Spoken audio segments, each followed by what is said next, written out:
Topics discussed by the Lord and Sri Ramananda Rai, there were still more elevated spiritual talks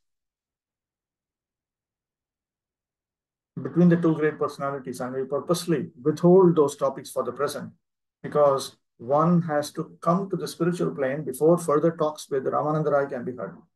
The later portion, which Prabhupada is not bringing out here, deals with the rasa, prema bhakti rasa.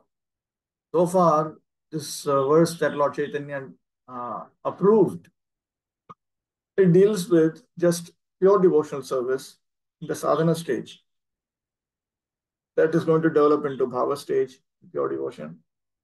Then it will develop into love of Godhead in pure devotion. So that Prabhupada is not brought out here. We have presented further talks of Srila Ramananda Rai with the Lord in another book, Teachings of Lord Chaitanya. So from this itself, we understand that there are gradations in Prabhupada's books. Prabhupada also, once he said, just because all of my books, when that Gopi-vaibhava club was going on, the devotees had told Prabhupada that we're only reading your books. They were specifically reading Krishna's pastimes with the young gopis from Chaitanya Charitamrita.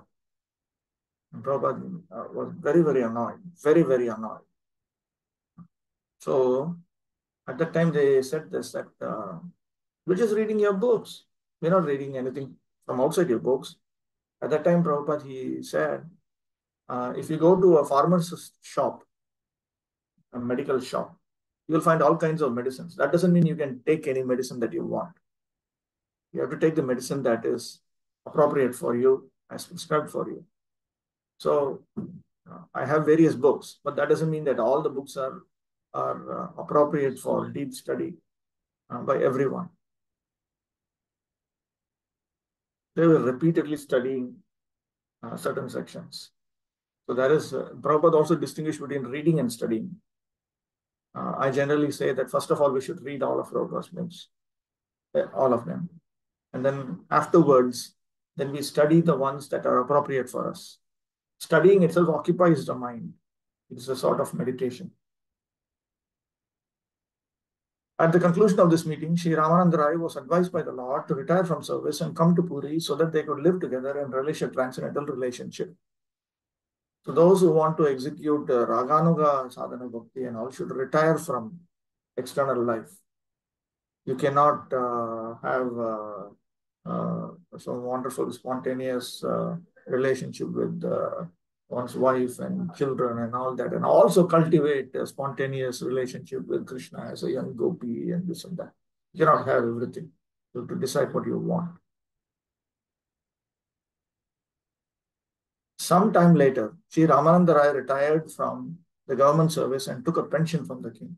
He returned to his residence in Puri, where he was one of the most confidential devotees of the Lord. There was another gentleman at Puri of the name Shiki Mahiti, who was also a confidant like Ramananda Rai.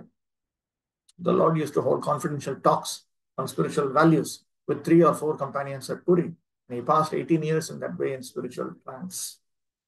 His talks were recorded by his private secretary, Sri Damodar Goswami, one of the 4 most intimate devotees. Shikimahiti's sister, Madhavi Devi, she was an elderly lady. Then Sarup Damodar Goswami and Ramananda Rai, 4 of them, 3.5. The Lord extensively traveled, because we know that ladies could only offer obeisances from a distance, it's understood that when she was in the assembly of these 4 and discussing, she was a little bit away. She's a celebrated lady. Her name appears in, I think, Samskara Deepika of Gopal Bhatta Goswami, when it talks about renunciation. Madhavi Devi.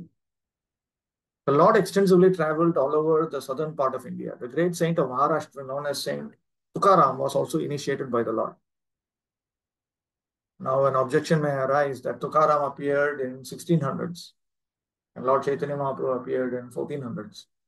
But Tukaram Maharaj, as he is respectfully addressed, referred to, He himself, he says that he was initiated by one Chaitanya in a dream.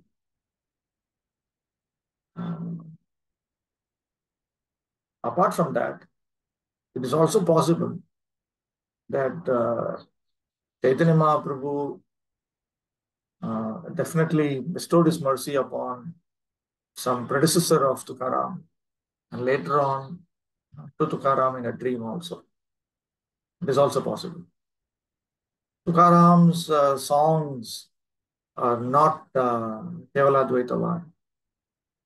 Lokanath Maharaj, who has extensively studied Tukaram's writings, he said that he quoted some words and he said, I cannot tolerate the Advaita philosophy. Tukaram has written something like that. I myself, I saw an English book written by some British man containing translations of selections of Sri Tukaram's poems. And one of those later poems dealt with what we call Manjari Seva, serving Krishna as serving Krishna's young gopis as a Manjari. Certainly, this particular flavor of Krishna Bhakti only came from Chaitanya Mahaprabhu. So that you cannot easily dismiss the connection between Sri Chaitanya Mahaprabhu and Tukaram. There's something there. Saint Tukaram, after initiation by the Lord, overflooded the whole of the Maharashtra province with the Sankirtan movement. And the transcendental flow is still rolling on in the southwestern part of the great Indian peninsula. The Lord excavated from South India two very important old literatures, namely the Brahma Samhita and Krishna Karnamrita. And these two valuable books are authorized studies for the person in the devotional line.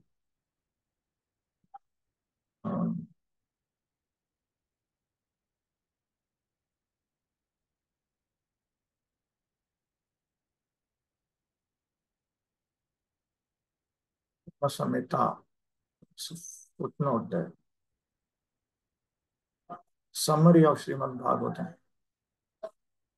This specifically refers to the 5th chapter of Brahma Samhita. Brahma Samhita is said to have 100 chapters. On his return to Puri, all the anxious devotees of the Lord got back their life, and the Lord remained there with continued pastimes of his transcendental realizations. The most important incident during that time was his granting audience to King Prataprudra.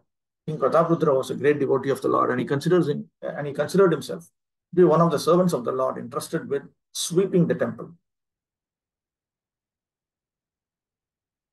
This submissive attitude of the king was very much appreciated by Sri Chaitanya Mahaprabhu. The king requested both Bhattacharya and Rai to arrange his meeting with the Lord. When, however, the Lord was petitioned by his two stalwart devotees, he flatly refused to grant the request, even though it was put forward by personal associates like Ramananda Rai and Sarvabhauma Bhattacharya. The Lord maintained that it is dangerous for a sannyasi to be in intimate touch with worldly, money-conscious men and with women. The Lord was an ideal sannyasi. No woman could approach the Lord even to offer respects. Women's seats were accommodated far away from the Lord. As an ideal teacher and acharya, he was very strict in the routine work of a sannyasi. Apart from being a divine incarnation, the Lord was an ideal character as a human being. His behavior with other persons was also above suspicion. So not only was Lord Ramachandra displaying the character of an ideal human being, Lord Sri Chaitanya Mahaprabhu also displayed the character of an ideal human being. That's why Bhaktivinoda Thakur says that we should accept Lord Chaitanya Mahaprabhu as the ideal personality who should be followed. He has demonstrated as a householder how to be. He has demonstrated as a grihatyagi, as a sannyasi, how to be. In his dealing as Acharya, he was harder than the thunderbolt and softer than the rose. One of his associates, Junior Haridas, Chota Haridas, committed a great mistake by lustfully glancing at a young woman. The Lord as Super Soul could detect this lust in the mind of Junior Haridas, who was at once banished from the Lord's association and was never accepted again. even though the Lord was implored to excuse Haridas for the mistake. Junior Haridas afterwards committed suicide due to being disassociated from the company of the Lord. And the news of suicide was duly related to the Lord. Even at that time, the Lord was not forgetful of the offense. He said that Haridas had rightly met with the proper punishment. Similarly, Lord Chaitanya Mahaprabhu was very strict with householders also. There was one Gopinath Patanayak. He was actually a brother of Ramananda, and he did not pay the government some money that was due. Some irregularity was there, financial irregularity was there. And therefore, and for whatever reason, King Prataprudra's son had some personal issues with Gopinath Patanayak, and he used this opportunity and was about to have him killed. It's a punishment. When the news reached Chaitanya Mahaprabhu, he said, yes, it's correct. He's stealing government's money. That is like stealing the deity's money. Yes, he should be killed. That's all. And the whole family was arrested and put in jail. But all of them, they were chanting in the jail. And Chaitanya Mahaprabhu liked that. Then Prataprudra came and he rectified the situation. Even then, Chaitanya Mahaprabhu was angry. He said, you have a family, but you cannot execute immoral activities. That is, based on that, I have this opinion that the Grihastha devotee should pay taxes and everything that is due to the government. On the principles of the renounced order of life and discipline, the Lord knew no compromise. And therefore, even though he knew that the king was a great devotee, he refused to see the king only because the king was a dollar and cent man. By this example, the Lord wanted to emphasize the proper behavior for a transcendentalist. A transcendentalist has nothing to do with women and money. You must always refrain from such intimate relations. Bhaktisiddhanta Saraswati Thakur had this arrangement that those brahmacharis, even if they had taken the vow of Naishtika Brahmacharya, if they were dealing with money, they were in white. They were not in saffron. And of course, one cannot have a relationship with women, no secret relationship, no public relationship, and so on. Even at that time, the Lord was not far. Okay. I thought that's a question there. See, this is the misery. No, I cannot understand what Mahaprabhu wanted to show from Junior Haridas pastime. In Kali Yuga, we hear thinking lustfully about women is not considered offense.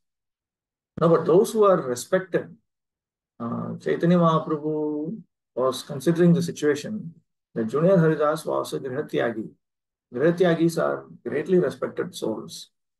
People think that they are walking representatives of the Supreme Personality of Godhead. And having this kind of thought process was absolutely intolerable to Lord Chaitanya Mahaprabhu. Absolutely intolerable. I think it's a very important principle. You know how much faith people have in sannyasis. The reason why even Hare Krishna women have so much faith in sannyasis is they think, okay, here is some shelter. Here is a person who's not suffering from lust, anger, greed. That is why they go. Why do they trust their sannyasi spiritual master even more than their husbands? Why? It's because of this. And when they detect these kind of base, cheap anarthas, many of them, they become so disturbed. They cannot practice Krishna consciousness. There are people who have given up Krishna consciousness. It is a crime. It is a social crime. So therefore, Chaitanya Mahaprabhu was very strict. Of course, Chota Haridas was not a Tridandi sannyasi. That makes it even worse, actually, because he was in a position higher than that. He was what today we will call Paramahamsa, Babaji. That makes it even more serious. Does it mean sannyasis are completely free from lust? That is what the whole world wants. They don't want the human beings and all that. They don't want all these things. You solve all your problems when you're a grihastha. That's what they want. Will not accept it. That's all. If you say nobody is also, he also needs to eat, then they'll say, then why when you walk, everybody has to offer you obeisances if you're a human being. You're just a silly person like I am. In the Christian community, they have brothers. They have two types of monks in the Roman Catholic. They have brothers, celibate monks. Brothers, and they have fathers. And the fathers are meant to be beyond all this. But many times they are not. And when that kind of situation arises, then people simply lose faith in everything, in the entire system. That's it, everything is lost. So it is a very great crime. So Chaitanya Mahaprabhu, because he was demonstrating how an acharya should behave, he was very strict, absolutely strict. Bhaktisiddhanta Saraswati Thakur was like this, acharya, absolutely strict. Never he was given. He must always refrain from such intimate relations. The king was, however, favored by the Lord by the expert arrangement of the devotees. This means that the beloved devotee of the Lord can favor a neophyte more liberally than the Lord. In Madras, today's Chennai, during Bhaktisiddhanta Saraswati Thakur's time, somebody had stolen something. And Bhaktisiddhanta Saraswati Thakur said he should be thrown out. That's all. No compromise. He should be thrown out. So then he was asked to leave. He left. Then Bhaktisiddhanta Saraswati Thakur, he told his disciples, I told him to leave and you're all very quiet and happy. Acharya, I am Acharya. My duty is to maintain quality control. So I will always say all these things. You should get lost, you should be thrown out and all this. But you guys are not acharyas, you are servants of the acharya. Your duty is to plead on behalf of that devotee. Say, no, please don't throw him out. Please put him in some other temple. Put him in some other mutt. Please give him some mercy. That you are supposed to do. Chaitanya Mahaprabhu, he did not have any mercy on Prataprudra. But Chaitanya Mahaprabhu's devotees, they pleaded. They did something they did by which Prataprudra could get mercy, by which the Acharya's standards are not compromised. But at the same time, Prataprudra received mercy. So we should understand that there's a distinction between the duty of the Acharya and the duty of the servant of the Acharya. That servant of the Acharya who is not an Acharya by Gunadharma. Pure devotees, therefore, never commit an offense at the feet of another pure devotee. An offense at the lotus feet of the Lord is sometimes excused by the merciful Lord, but an offense at the feet of a devotee is very dangerous for one who actually wants to make progress in devotional service. As long as the Lord remained at Puri, thousands of his devotees used to come to see him during the Rath Yatra car festival of Lord Jagannath. And during the car festival, the washing of the Gundicha temple under the direct supervision of the Lord was an important function. The Lord's congregational Sankirtan movement at Puri was a unique exhibition for the mass of people. That is a way to turn the mass mind towards spiritual realization. The Lord inaugurated the system of mass Sankirtan, and leaders of all countries can take advantage of this spiritual movement in order to keep the mass of people in a pure state of peace and friendship with one another. This is now the demand of the present human society all over the world. Mass Sankirtan, Nagar Sankirtan. I always felt that just as there is a book distribution ministry which keeps track of how much books are distributed through book points, we should have a Harinam Sankirtan ministry which keeps track for each temple how many hours of Nagar Sankirtan they are doing. You get 1 point for that. How many points does each temple have? In that way, create a global competition. In that way, then Nagar Sankirtan can happen. This is mass. After some time, the Lord again started on his tour towards northern India, and he decided to visit Vrindavan and its neighboring places. He passed through the jungles of Jharkhand, Madhya Bharat, and all the wild animals also joined the Sankirtan movement. The wild tigers, elephants, bears, and deer all together accompanied the Lord, and the Lord accompanied them in Sankirtan. By this, he proved that by the propagation of the Sankirtan movement, congregational chanting and glorifying of the name of the Lord, even the wild animals can live in peace and friendship. And what to speak of men who are supposed to be civilized? At least in West Bengal, when they see Chaitanya Mahaprabhu's devotees quarrel like animals, then they become very, very irritated because overall they know about Chaitanya Mahaprabhu. They have a respect for Chaitanya Mahaprabhu. I once met one man who was an atheist. He said, yeah, I'm a communist, I'm an atheist, but I like Lord Chaitanya very much because he's the ideal communist. He distributed Nam Sankirtan for everyone. He made everyone chant, no discrimination, big man, small man, whatever. So in general, people have this idea that if you follow Chaitanya Mahaprabhu correctly, you will not unnecessarily quarrel and all that. You will only bring about unity. No man in the world will refuse to join the Sankirtan movement, nor is the Lord Sankirtan movement restricted to any caste, creed, color, or species. Here is direct evidence of his great mission. He allowed even the wild animals to partake in his great movement. On his way back from Vrindavan, he first came to Prayag, where he met Rupa Goswami along with his younger brother Anupam.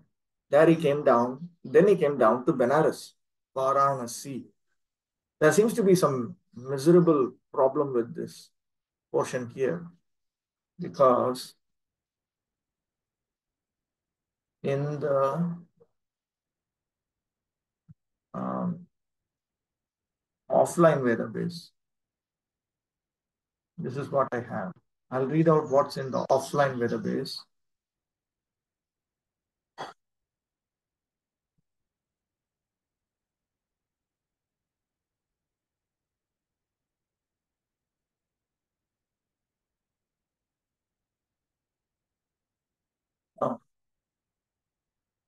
Varanasi. Okay. Anyway, I'll just read out what's in database.io. This contains more this much of information, which this much actually.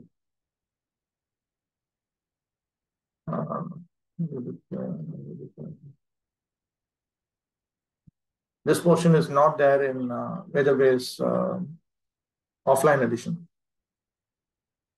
Then he came down to Benares, Varanasi. For 2 months, he instructed Sri Sanatan Goswami in the transcendental science. The instruction to Sanatan Goswami is in itself a long narration, and full presentation of the instruction will not be possible here. The main ideas are given as follows. Sanatan Goswami, formerly known as Sakar Mallik, was in the cabinet service of the Bengal government under the regime of Nawab Hussain Shah. He decided to join with the Lord and thus retired from the service. On the way back from Vrindavan, when he reached Varanasi, the Lord became the guest of Sri Tapan Mishra and Chandrasekhar, assisted by a Maharashtra Brahmin. The main ideas are given as follows. It requires some clarification. They are not immediately given as follows. They are given a little bit later because the Lord's teachings to Sanatan Goswami comes a little later. But these are a necessary prelude to that.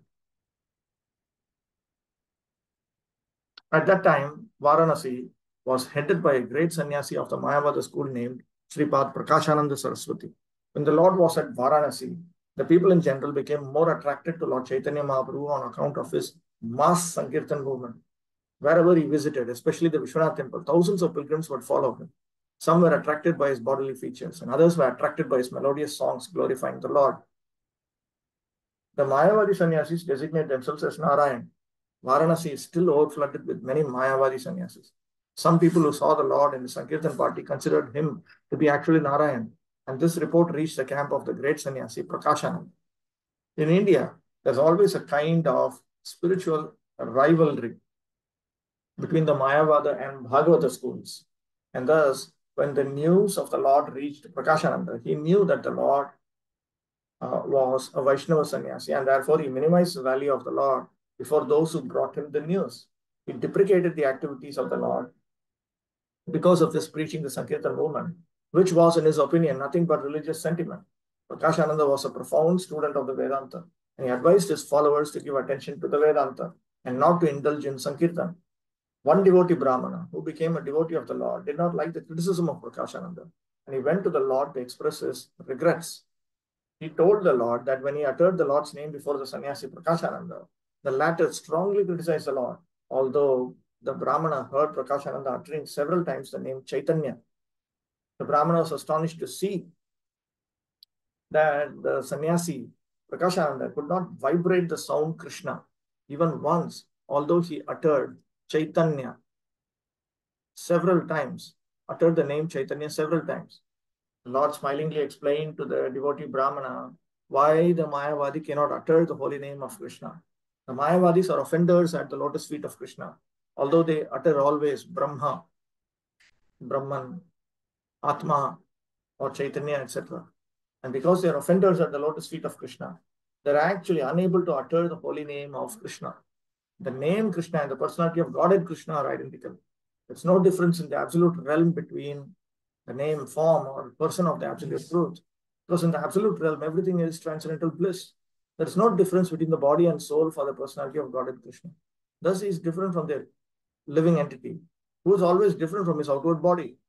Because of Krishna's transcendental position, it is very difficult for a layman to actually know the personality of Godhead Krishna, his holy name and fame, etc. His name, fame, form, and pastimes are all one. His pastimes all are one and the same transcendental identity. They are not knowable by the exercise of the material senses. The transcendental relationship of the pastimes of the Lord is a source of still more bliss than one can experience by realization of Brahman or by becoming one with the Supreme. Had it not been so, then those who are already situated in the transcendental bliss of Brahman would not have been attracted by the transcendental bliss of the pastimes of the Lord. Atmarama verse. After this, a great meeting was arranged by the devotees of the Lord, in which all the sannyasis were invited, including the Lord and Prakashananda Saraswati. In this meeting, both the scholars, the Lord and Prakashananda, had a long discourse on the spiritual values of the Sankirtan movement, and a summary is given below.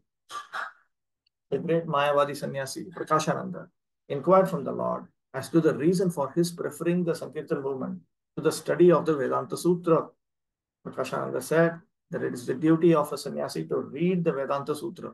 What caused the Lord to indulge in Sankirtan? After this inquiry, the Lord submissively replied, I have taken to the Sankirtan movement instead of the study of Vedanta because I am a great fool. The Lord thus represented himself as one of the numberless fools of this age who are absolutely incapable of studying the Vedanta philosophy. The fool's indulgence in the study of Vedanta has caused so much havoc in society. The Lord thus continued, and because I am a great fool, my spiritual master forbade me to play with Vedanta philosophy. He said that it is better that I chant the holy name of the Lord, for that would deliver me from material bondage. In this age of Kali, there is no other religion but the glorification of the Lord by utterance of his holy name, and that is the injunction of all the revealed scriptures. And my spiritual master has taught me one shloka from the Brihanaradiya Purana. Hare Nama, iva kevalam kalau nastyeva gadiranyatha. So on the order of my spiritual master, I chant the holy name of Hari. I am now mad after this holy name. Whenever I utter the holy name, I forget myself completely, and sometimes I laugh, cry, and dance like a madman. I thought that I had actually gone mad by this process of chanting. And therefore, I asked my spiritual master about it. He informed me that this was the real effect of chanting the holy name, which produces a transcendental emotion that is a rare manifestation. It is the sign of love of God, which is the ultimate end of life. Love of God is transcendental to liberation, mukti. Thus, it is called the fifth stage of spiritual realization, above the stage of liberation. By chanting the holy name of Krishna, one attains the stage of love of God. It was good that, fortunately, I was favored with the blessing. On hearing this statement from the Lord, The Mayavadi sannyasi asked the Lord, what was the harm in studying the Vedanta along with chanting the holy name? Prakashananda Saraswati knew well that the Lord was formerly known as Nimai Pandit, a very learned scholar of Navadip, and his posing as a great fool was certainly to some purpose. Hearing this inquiry by the sannyasi, the Lord smiled and said, my dear sir, if you do not mind, I will answer your inquiry. All the sannyasis there were very much pleased with the Lord for his honest dealings, and they unanimously replied that they would not be offended by whatever he replied. The Lord then spoke as follows. Vedanta Sutra consists of transcendental words or sounds uttered by the transcendental personality of Godhead. As such, in the Vedanta, there cannot be any human deficiencies like mistake, illusion, cheating, or inefficiency. The message of the Upanishads is expressed in the Vedanta Sutra. And what is said there directly is certainly glorified. Whatever interpretations have been given by Shankaracharya have no direct bearing on the Sutra. Therefore, such commentation spoils everything. The idea is that the Vedanta Sutra teaches one thing, and Shankaracharya has given his own opinions as the teaching of Vedanta Sutra. But it can be easily counter-checked against the teachings of the sutras themselves. That kind of analysis was done very thoroughly by the Vaishnava Acharyas. And actually around the time of Chaitanya Mahaprabhu, little bit before that, there was Vyasatirtha. Vyasatirtha was a follower of Madhvacharya. He wrote a book which created a big earthquake amongst the Mayavadis' way of thinking. He wrote a book called Nyayamrita, which was quite appreciated by Jiva Goswami also. A very rational presentation of all the different shades of Mayavad from Shankaracharya's time up to Vyasatirtha's own time. And he attacked each and every one of them. Half of the book is just quotations from Mayavadis themselves. Simply attack. This was a time when they were in depression. And then Chaitanya Mahaprabhu came and preached. After that, there was one Madhusudan Saraswati who came and who tried to rebuild the Mayavad palace after all the attacks. He wrote one, Advaita Siddhi, proof of Advaita. Till now, the Mayavadis love that book. And Madhvacharya's followers still conduct debates with Shankaracharya's followers. You'll find every 3 months or so in YouTube also you'll find Sanskrit debates between, and usually it is the Madhva followers who challenge Shankara followers for a debate. And usually the topic is something between what is in Nyayamrita and Advaita Siddhi. They go into great detail. And the basic argument has always been Shankaracharya. In Nyayamrita, they attack on to what degree is Mayavad fitting with scriptures. But when they enter into a sutra analysis, Vedanta Sutra analysis, then they analyze according to the wordings and all that, and they say, no, but Shankaracharya's teachings don't match, teachings of Mayavad don't match with this. There is one sannyasi, Vidyamanya Tirtha, who wrote a book, Bheda Parani Palu Brahma Sutrani. The Brahma Sutras are actually teaching nothing but difference, the difference between the living entities and the Supreme Brahman. And in that, he's actually presenting the Mayavadi's own explanation of the sutras. And except 2 or 3 sutras, where Shankaracharya presents full-fledged Mayavada, in the other places, it is all proper Bhedavada, the ideology of difference between the living entity and Supreme Brahman. So his argument is, even the Mayavadis acknowledge this is what Vyasadeva is saying. Now, of course, they say that Vyasadeva, his sutras say like this, but the reality is something else. And the reality is not disclosed in the sutras directly. The reality is disclosed by Shankaracharya. So they come up with this idea constantly. So Chaitanya Mahaprabhu attacked on this principle. Ramanujacharya, Madhvacharya, Vallabhacharya, Keshav Kashmiri, representing Nimbarka Acharya. Everyone attacks Shankara. In fact, before Ramanujacharya, there was one Bhaskara. He presented a concept called Bheda Bheda, Aupadhika Bheda Bheda. It is not Vaishnava. It is not full-fledged Vaishnava. It's not a proper, pure Vaishnava philosophy. Ramanujacharya refuted that also. But Bhaskara himself, he said that Shankara, on the pretext of presenting the purport of the Vedanta Sutras, he is actually presented covered Buddhism. So that was detected way back. So there's a long history behind this attack on Mayavad. So Chaitanya Mahaprabhu's way of dealing with it was very direct.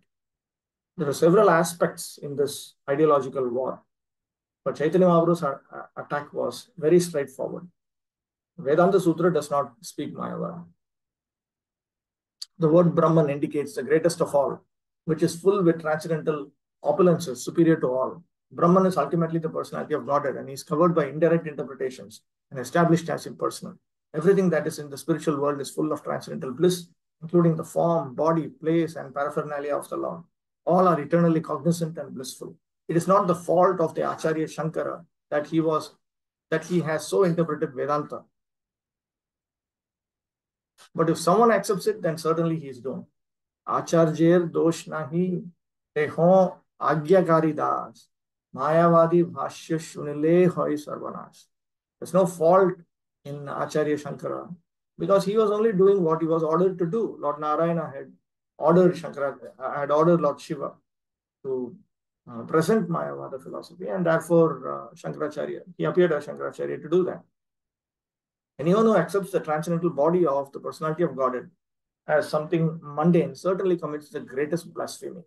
The Lord thus spoke to the sannyasi almost in the same way that he spoke to the Bhattacharya of Puri, and by forceful arguments, he nullified the Mayavada interpretations of the Vedanta Sutra. All the sannyasis there claimed that the Lord was the personified Vedas and the personality of Godhead. I think when we study Bhakti Sarvabhauma, we should also study teachings of Lord Chaitanya. Separate module. That will be good. And for Bhakti Vedanta, we should also study Krishna books separately. Separate module. All the sannyasis there claimed that the Lord was the personified Vedas and the personality of Godhead. All the sannyasis were converted to the cult of Bhakti. All of them accepted the holy name of Lord Sri Krishna, and they dined together with the Lord in the midst of them. After this conversion of the sannyasis, the popularity of the Lord increased at Varanasi, and thousands of people assembled to see the Lord in person. Recently, someone contacted me saying that I cannot believe that this incident actually took place because Varanasi is still filled with Mayavadis. But it is not like that. First of all, Varanasi is a place designated for Mayavad. And when you win over someone, generally history is written by winners. History is not recorded by losers. So you cannot expect the Shankaracharya followers to have historical record how they lost it. And these kind of philosophical debates at that time with the Vaishnavas winning over, that is not, it is not implausible. It is not something which is unbelievable. It is not unbelievable because they were at a weak moment at that time. It's a fact before Madhusudan Saraswati. They were weak. So one actually cannot argue that this seems a little bit like a fantasy by the Vaishnava community. It is not like that. It is a fact. It is a fact. The Lord thus established the primary importance of Srimad Bhagavata Dharma, and he defeated all other systems of spiritual realization. After that, everyone at Varanasi was overwhelmed with the transcendental Sankirtan movement. And Bhaktisiddhanta Saraswati Thakur has also noted this. He's pointed out to certain indications, certain signs and certain indications of Chaitanya Mahaprabhu's presence at Varanasi. I just forgot the details, but I do remember reading about it. While the Lord was, so then why it was not there? It was not there continuing. It was not continuing because their followers did not follow it up. You have to follow up also. If you don't follow up, then it just comes in and goes away. That's all. While the Lord was camping at Varanasi, Sanatan Goswami also arrived after retiring from office. He was formerly one of the state ministers in the government of Bengal, then under the regime of Nawab Hussain Shah. He had some difficulty in getting relief from the state service, for the Nawab was reluctant to let him leave. Nonetheless, he came to Varanasi, and the Lord taught him the principles of devotional service. He taught him about the constitutional position of the living being, the cause of his bondage under material conditions, his eternal relation with the personality of Godhead, the transcendental position of the Supreme Personality of Godhead, his expansions in different plenary portions of incarnations, his control of different parts of the universe, the nature of his transcendental abode, devotional activities, the different stages of development, the rules and regulations for achieving the gradual stages of spiritual perfection, the symptoms of different incarnations in different ages, and how to detect them with reference to the context of revealed scriptures. The Lord's teachings to Sanatana Goswami form a big chapter in the text of Sri Chaitanya Charitamrita. To explain the whole teachings in minute details will require a volume in itself. These are treated in detail in our book, Teachings of Lord Chaitanya. At Mathura, Lord visited all the important places. Then he reached Vrindavan. Lord Chaitanya appeared in the family of a high caste Brahmana, and over and above that, as a sannyasi, he was a preceptor of all the varnas and ashramas. But he used to accept meals from all classes of Vaishnavas.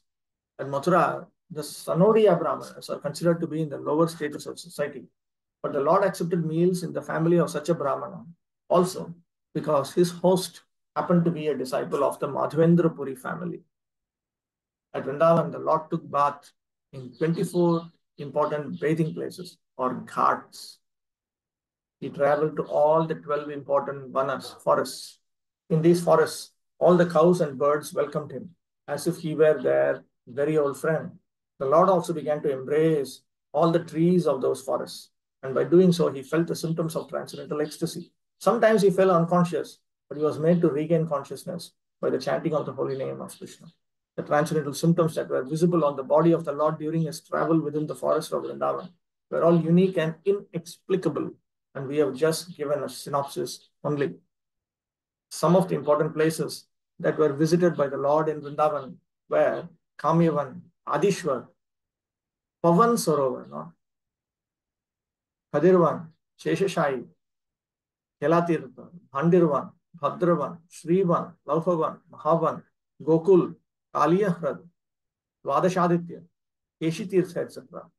When he saw the place where the Rasa dance took place, he at once fell down in trance. As long as he remained at Vrindavan, he made his headquarters at Akrur Ghat. Actually, Vrajmandal is pure ecstasy for all those who are pure in their execution of devotional service. Spontaneously, you get attracted to Krishna's lotus feet in Vrajmandal.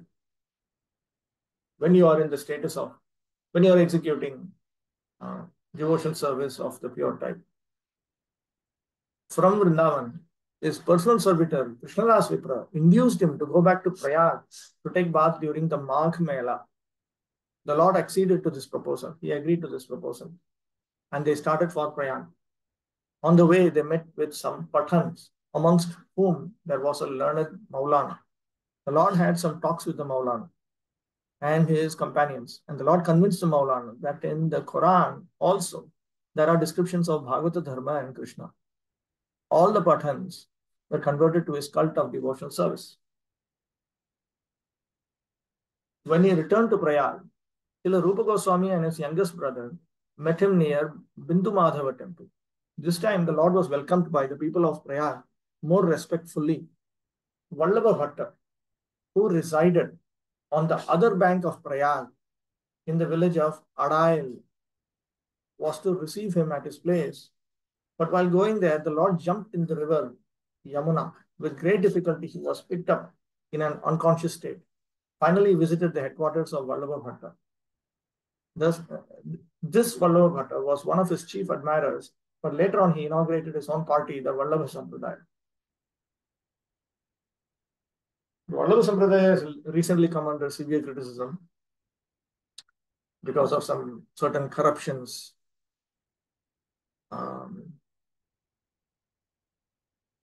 amongst their acharyas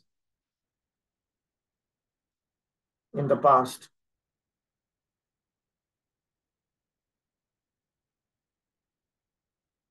Prabhupada said that Vallabhacharya's original teachings were okay, just that because he opposed Sridhar Swami, therefore Lord Chaitanya Mahaprabhu chastised him.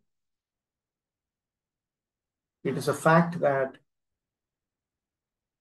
a number of Vallabhacharya's own writings got lost a little after his disappearance.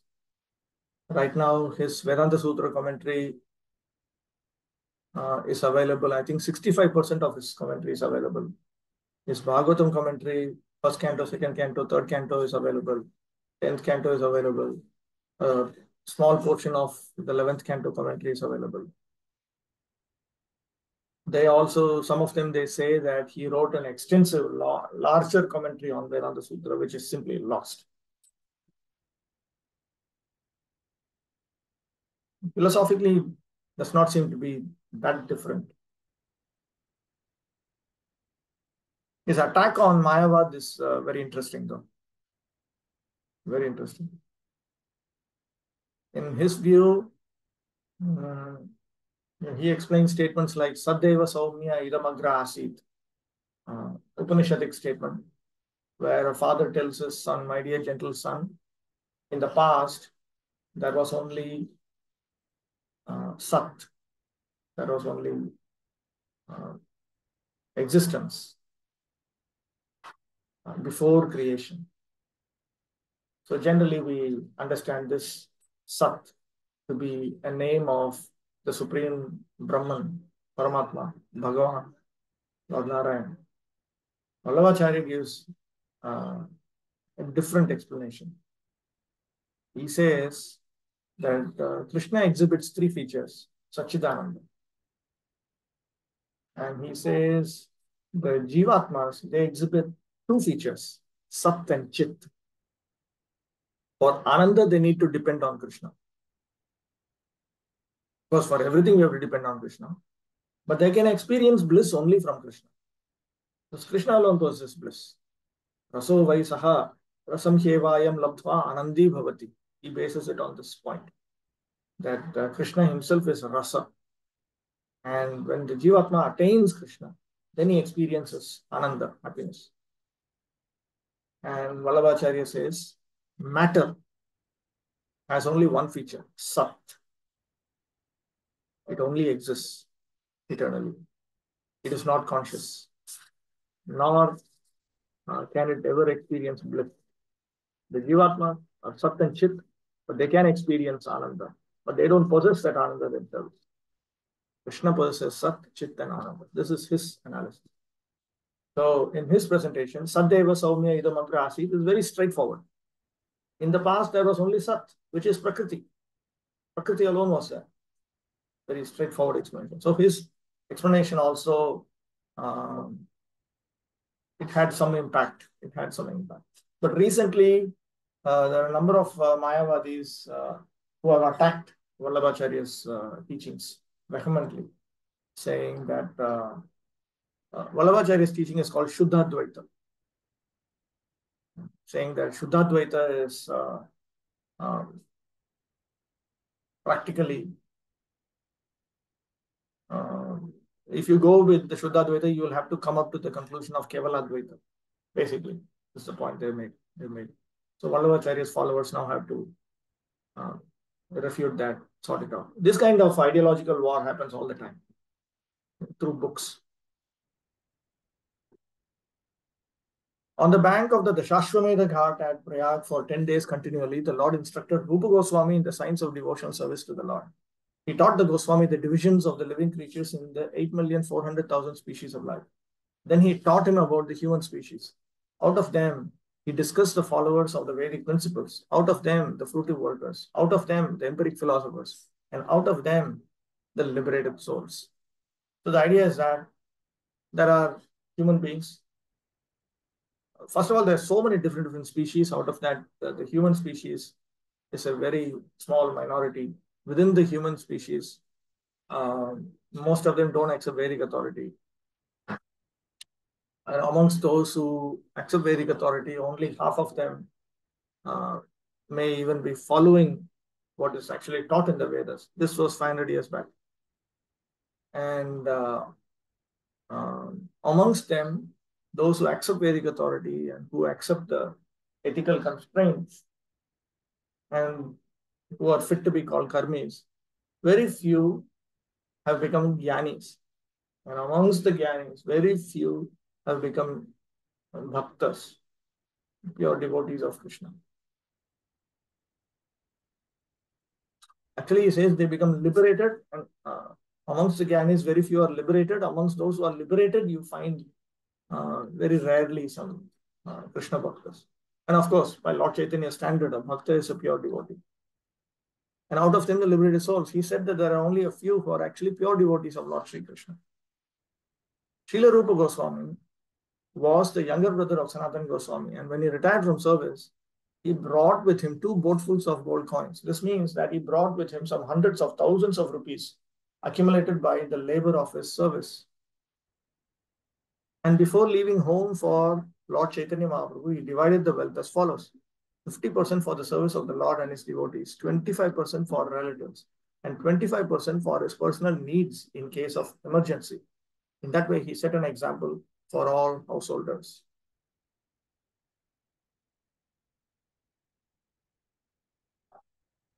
The Arthashastra concept is also that one should divide one's income into 3. It's a lower, this is the Dharma Shastra standard, which is higher, but the Arthashastra standard is lower. There, I think it goes, one should spend 50%, save 25%, and keep 25% for emergency.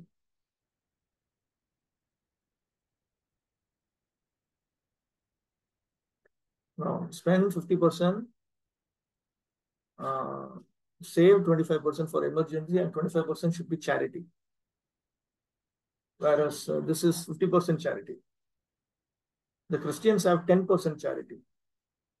I think we should introduce this actually at the time of initiation itself. If you are going to be a congregation, then you have to give some charity. You can start with 5%. And there should be an annual report that goes to the Guru, how much income you are giving in charity. Prabhupada would regularly ask devotees who are working outside, how much money are you giving? How much money are you giving? How much money are you giving? At least some of Prabhupada disciples say that Prabhupada kept asking them that.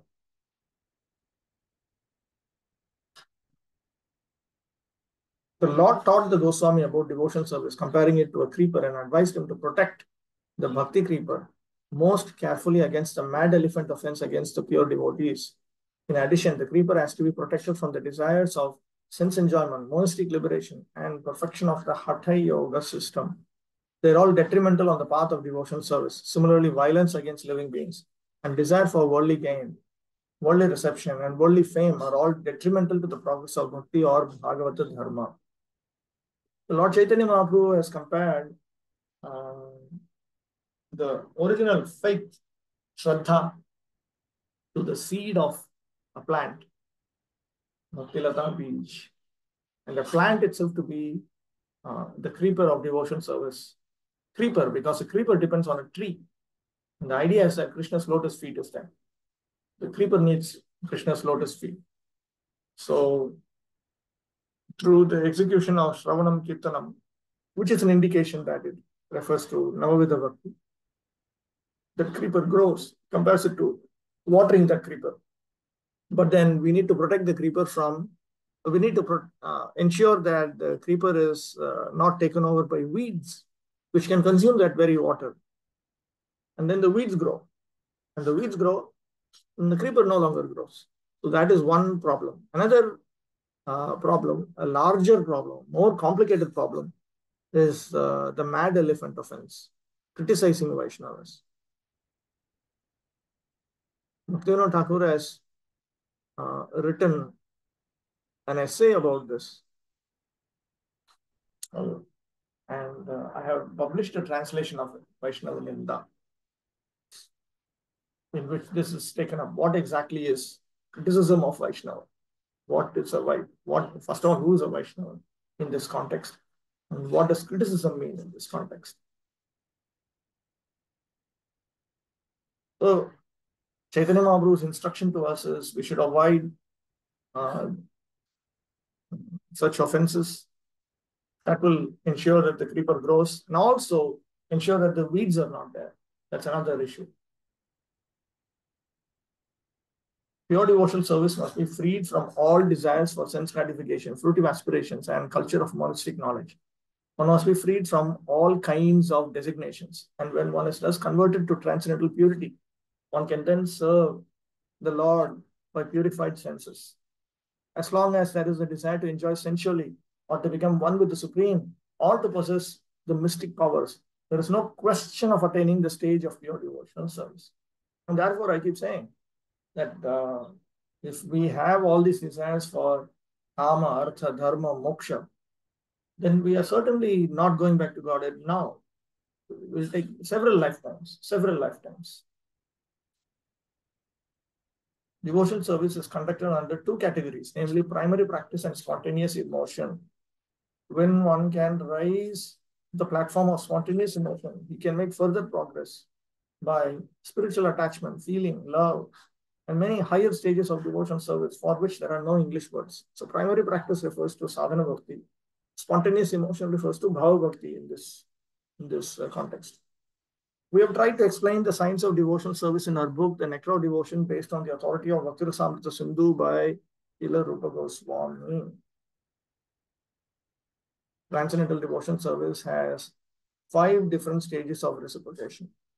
The self-realization stage, just after liberation from material bondage, is called the Shanta or neutral stage. After that, when there is development of transcendental knowledge of the Lord's internal opulences means spiritual opulences, the devotee engages himself in the Dasya state. So I'll stop with that. Okay, any questions?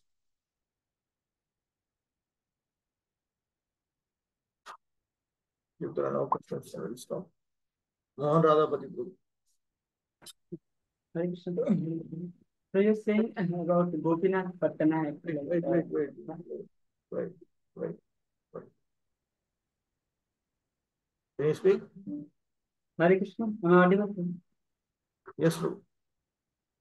So you are saying about Gopinath Patnaik and how Mahaprabhu, he said that it's the immoral activity he committed. So it's good that he was caught. So the immoral activity, sometimes we have to pick up even in the teaching field also. Recently, there are some. 1 minute. Okay.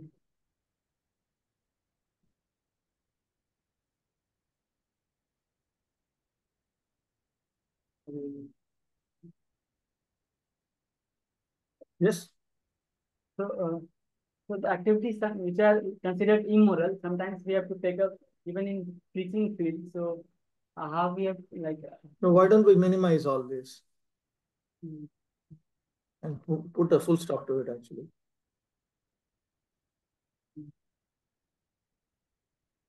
Why we have to always live in this? It's tamasic bhakti yoga. So is it sometimes one has to enter while changing one's dress in hostels for the boys, or No, sometimes we that is have to at go. least that is quite understandable. That is quite understandable. And in reality, the college authorities will know that also, but they won't mind. They will not mind it. As long Yes, as we are moral, we are ethical, mm, then even if you do these kind of things, people will accept it. But if we are habitually immoral, then it becomes a problem. So we have to ensure that we don't become habitually immoral, which is a difficult task. Therefore, as a habit, if we develop a habit of being moral, and these things are only circumstantially forced activities, then people will accept it. Sanatan Goswami, he cheated that jailkeeper and he escaped. And nobody will criticize Sanatan Goswami for having spoken a lie, because that is telling a lie for others' benefit. He did not escape from the jail and then afterwards set up a big some corporate company or something just to earn a lot of money and all that. Nothing like that. He gave up everything. So if you do it for genuine paropakar, then people will not criticize also. It is good only. They'll think that's God's blessings. so like see, so while doing this, so how much you should be considerate about the other rules? Like suppose we are going to some mela to distribute books, and there is a there is a rule that whoever comes there and sells something, so he has to pay some money to the authority. He has So to pay some money to the mela organizers, the fair organizers. Like, so, but we go as book distributor and we distribute. So there is some quarrel. Like they'll say that no, we are taking money from all the stalls. Why you are not paying? So we say that no, so we why have not come pay? for book distribution. Anyway, Better to ISKCON is a pay, very no. rich organization, so So pay. yes, so that's that I'm asking. So it's the morality to pay. Like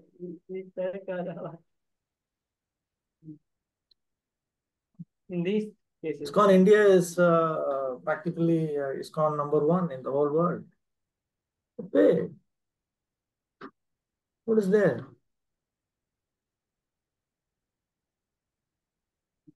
You can take donations just for that. Contact your alumni. Should have some mechanism for financial inflow to deal with all this. Otherwise, will it be considered immoral? Like, First of all, it is wrong.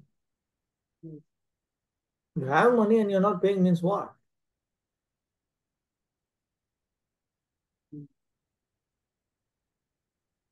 This is not a crime.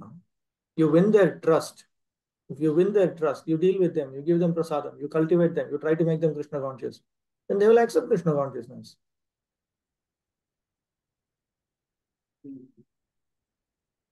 There can be no genuine spirituality without morality. Bhaktivinoda often spoke this. If we execute Krishna consciousness properly, fully, then automatically we will become moral. Now, if we don't automatically become moral, then mechanically we have to become moral.